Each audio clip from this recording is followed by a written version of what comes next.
What happens when Pride and Prejudice meets a little bit of Bridgerton and then meets Princess and the Pauper? You get Mr. Malcolm's List. Hey y'all, today we are going to be reviewing Mr. Malcolm's List, which is a period piece movie. The film is going to be put on Amazon Prime Video at some point later this year, 2022, if you happen to miss its theatrical window. In case you're unfamiliar with Mr. Malcolm's List, it takes place in the 1810s, and these two women, Julia and I literally can't remember what her friend is named. I'm so sorry. Julia starts to kind of be courted by Mr. Malcolm until he learns that Mr. Malcolm has this ridiculously high set of expectations for a wife that she did not meet, and so he kind of dumps her in a way, and to get revenge on him, she creates a list of her own using her best friend to kind of like set them up, kind of trap Mr. Malcolm and then deny him so that he feels that same sense of rejection.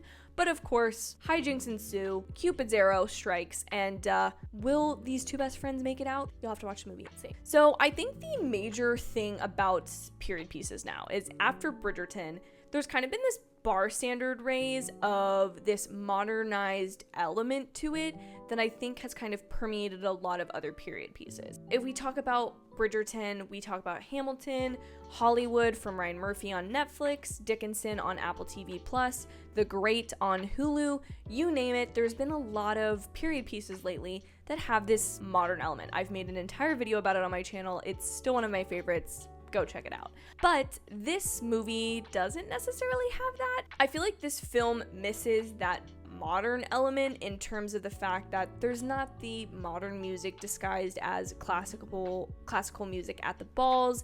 There's not kind of bright Art Deco pops of color the way that Bridgerton's costumes and sets are designed. Although the humor and the wit and dialogue of some of the characters might be a slightly less period accurate, there's not necessarily that like, whoa, that is a new fresh take on a period piece sensibility to this film, which is again not a bad thing. I think fans of the Pride and Prejudice that stars Keira Knightley might really enjoy this film because it's more of a true historic period piece that allows for a lot more simplicity to it, and that is something that I think this film does really well. So please don't get me wrong, I like the modern element of these other period pieces, but I definitely understand that like there's something to be said for the more accurate costumes or the design of this film. And I think the production design of this film is intended to be a lot more muted because the story is a little bit less dramatic than some of the stuff that happens in Bridgerton. It's not as steamy, it's not as flashy, but it's still great in its own way. And I think that they realized with the production design that trying to match the flashy elements of Bridgerton wasn't necessarily going to serve the story of their film, and I really appreciate the fact that a lot of the sets are not super busy, and a lot of them are just kind of rooms that are decorated to look like they're in the period, but they're just scenes of the characters talking, and it comes across as very play-like, but that again is not a bad thing. It's just something that it has to be appreciated for its simplicity, and I want to let people know that it's different because obviously there's been a difference in understanding of what a period piece is since Bridgerton, shall we say. I just really enjoyed the quietness and the simplicity of this film. Again, simple is not to demean or belittle any of that. It's just that it's much more face value of a period piece than Bridgerton is. And I think that's something that, again, like I said, the makers of this film really understood and didn't want to like dabble in unnecessary areas. I think the coolest part of this film is how the themes of it focus on the complex women characters and how they are constantly at a battle for how they want to define themselves versus who society wants them to be. Obviously, this is taking place in the early 1800s. The marriage element of this story, which of course at that time for many women was a necessity rather than a want, this film kind of delves a lot deeper into that being the women's reality than does Bridgerton. Because in Bridgerton, even though it's sort of implied that like people marry for economic status, or it's something that Eloise complains about, kind of everybody we know is gonna fall in love for love and marry for love, whereas in this story you definitely get the sense that that's not a guarantee, which again is something that I think fans of more of a simple period piece might enjoy, rather than that modern element where we'd be shocked to know that somebody married because they had to.